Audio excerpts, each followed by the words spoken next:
natin. Ito nga po yung ating mga sukara. Makikita yung ating mga Crusader together with the Aspirants. Ubos pati ang pantubos mga kaibigan doon sa may bandang backlane ng ating mga sukara. Ito nga po yung ating mga team ng geng natin sa may likod building. Sabi ng ating mga sukara, pubusin yan. Kayo ba mga geng guild? Binalatan ng buhay. Sumisisik sa may Gedli. Ito nga po yung ating mga Aspirants. Makikita pa rin naman sila. Dako po, delikado.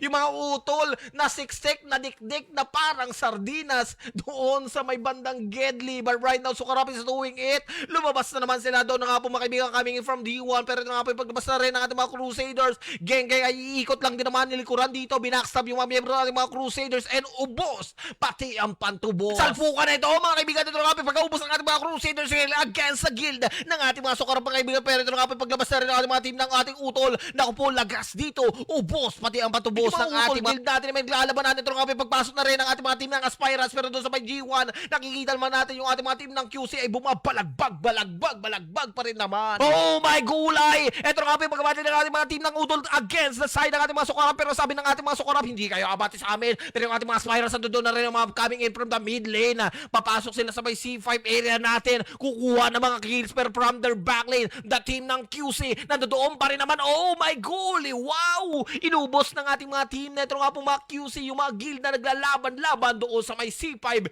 tinaniman ng bomba.